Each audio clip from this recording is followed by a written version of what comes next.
Listen, anybody that knows me well knows that I'm not predisposed to weird. If you've been around me any length of time, you understand that bizarre is not on my radar. However, I am smart enough in church history to tell you that when God shows up, unusual things can happen.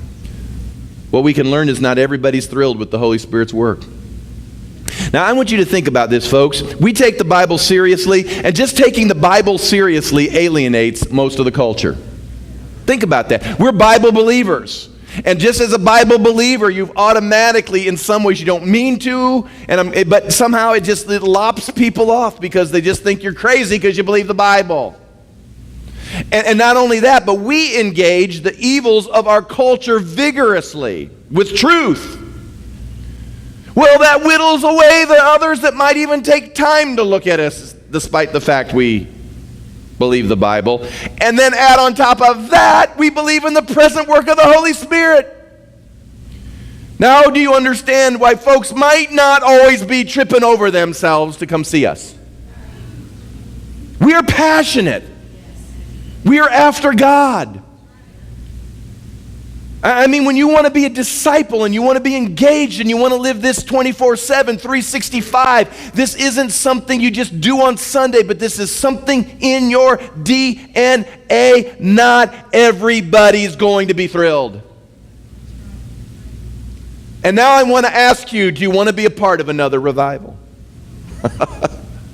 Is anybody left? See, that's why the only way you can explain it is God. Because why else would thousands of people go to a shack on Azusa Street and listen to a one-eyed black man who many would have thought had no business preaching, and yet they go? The only way you explain that is God. It's God. It's God. And then lastly, the Holy Spirit empowers us for the harvest. Since 1989, I've been Pentecostal. I guess you'd call me a Pentecostal in my doctrine. Now, I will again be honest. There have been moments, I confess, that my fervency has probably been at different places on the passion meter. But the meter for me currently is moving toward zealous. That's just where I am lately.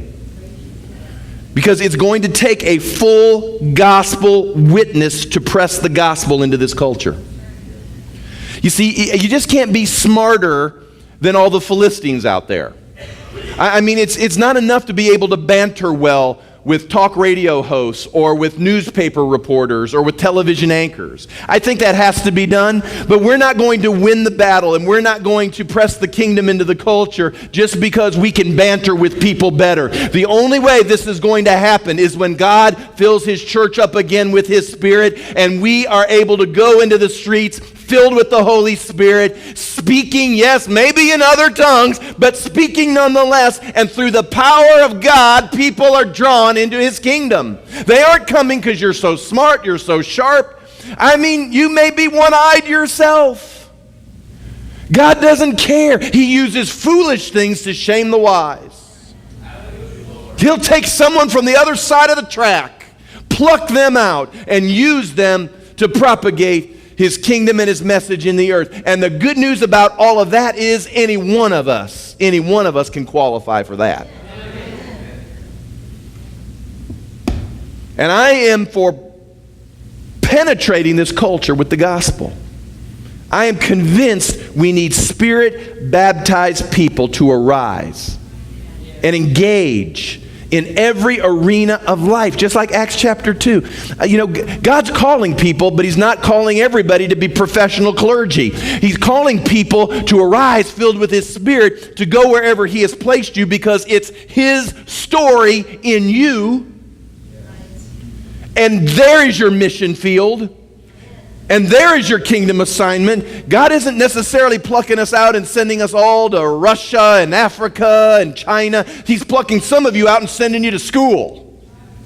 And there's your mission field. He's sending some of you to your workplace. There's your mission field. You're on kingdom assignment. Whatever tent-making job you have, make your tents like Paul made his. It is there. You're to witness the gospel. And you may say, well, I don't feel very effective. Can I just suggest to you there are days I don't feel very effective. I want to suggest to you that there are days I sit there and I beat this bald head against a wall saying, God, what more can be done? What more can be said? What more can we do? And I'm come to the place where God is bringing me to a place of exhaustion, saying the minute you let go and you get plenty exhausted, then I will fill you up and raise you up and you'll know it's not you. 1989. Probably before that in Oakland. I remember being at a desperate place.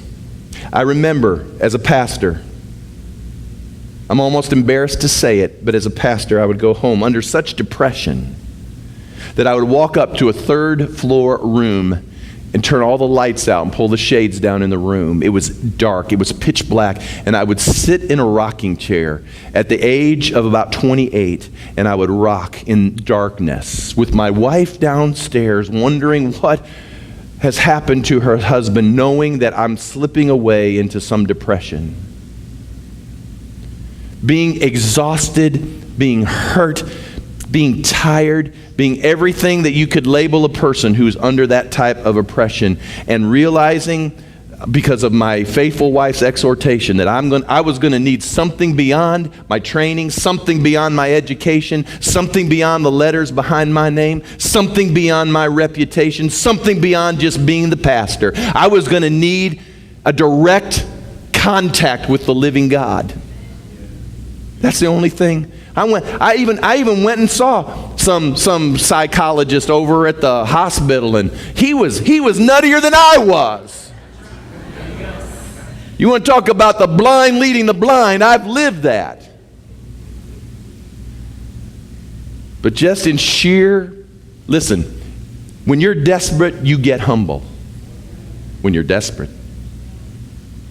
And in humility, I went down and saw the local charismatic pastor, knowing this would ruin me if anyone even knew, because you didn't do that in the circles we were in. That was a no-no. Listen, this is tragic to say, but in those days, you could run off with your secretary. You could embezzle every dime the church had. You could be restored with that through that. But if you spoke in tongues, you were tainted forever. So I knew this was it. There was no going back. It wasn't just a matter of losing dignity. It was a matter, was I willing to lose everything in order to gain everything? And that day, God met me in that pastor's office. And it's never been the same. Always easy? No. No, it wasn't easy for the disciples either. If I went on and told you stories about William Seymour, you would find out it wasn't easy for him either. But God was in him in power. That's what we're going to have. That's what the church is going to have. And that's why the Holy Spirit's got to be up front and central as he magnifies the Son to all of us.